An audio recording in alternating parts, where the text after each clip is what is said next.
সেদিন ছিল আমার একটা মেকআপের কাজ, অন্নপ্রাশন বাড়িতে পার্টি মেকআপ ছিল আমার।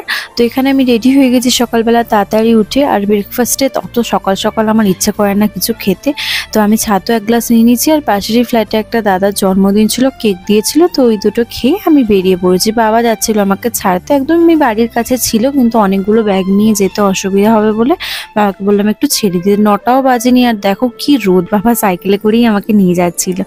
আর ক্লায়েন্টের বাড়িতে গিয়ে আমি সব আমার পিটারা সাজিয়ে সব বের করে নিয়েছি। আর এই শাড়িটা পরছিল, ভীষণ সুন্দর, এটা কাতান বেনারসি, ভালো দেখতে।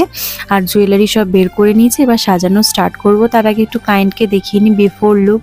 ভীষণই মিষ্টি ক্লায়েন্টটা আমার, দেখো আমি বলছি যে বিফোর লুক দেখাবো, একটু হাসো, ভালো লাগবে তাহলে। তো ওনাকে যেরকম বলছিলাম সেরকমই করছিল। এবার আফটার লুক তোমরা দেখে নাও।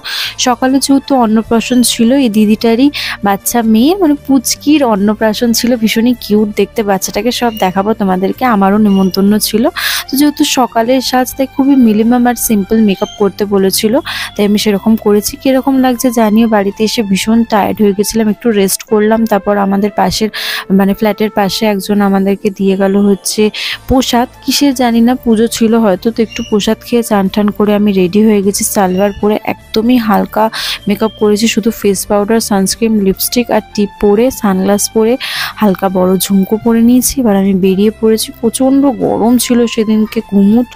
আর এখানে আমি টোটোতে উঠে চলে যাচ্ছি। দেখতেই পাচ্ছ জগন্নাথ বাড়ি চলেই এসেছে, জগন্নাথ মন্দিরের চূড়া দেখতেই পাচ্ছ তোমরা। প্রচণ্ড মেঘ করেছিল, খুব জোর ঝলমলিয়ে বৃষ্টিও চলে আসবে। আর এই যে কিছু কাজ চলছে মনে হয় জগন্নাথ বাড়ির গেটের ওখানটায়। আর আমি চলে গেছি মন্দিরে। মন্দিরে গিয়ে আমি ফার্স্ট একটু ঠাকুর দর্শন করি দিই তোমাদেরকে, আর তারপর নিয়ে চলে যাচ্ছি তোমাদেরকে পুচকুলিটার কাছে, বাচ্চাটাকে তোমাদেরকে দেখাবো। মন্দিরের ভেতরে যে এত সুন্দর সাজিয়ে অন্নপ্রাশন করা হয়, অ্যারেঞ্জমেন্ট করা হয়, আমার জানা ছিল না। আমি ফার্স্ট টাইম সেদিন গিয়ে জানলাম।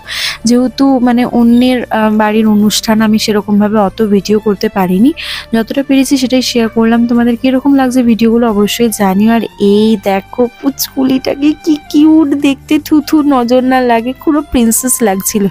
আর এইদিকে দিদিটা দেখো নিজের ফটো তুলছে, বেলুন দিয়ে খুব সুন্দর সাজিয়েছিল। আমিও 2-3টে ফটো তুললাম, তারপর খেলাম। অনেক কিছুই ছিল খাবারে, সব দেখাতে পারিনি। পনির, পোলাও, ধোকা, মিষ্টি, অনেক কিছু। তারপর শুভ গেছিলো আমাকে আনতে, তারপর আমি বাড়ি চলে আসি। আই হোপ ভিডিওটা ভালো লেগেছে, ভালো লাগলে একটা সাবস্ক্রাইব, টাটা।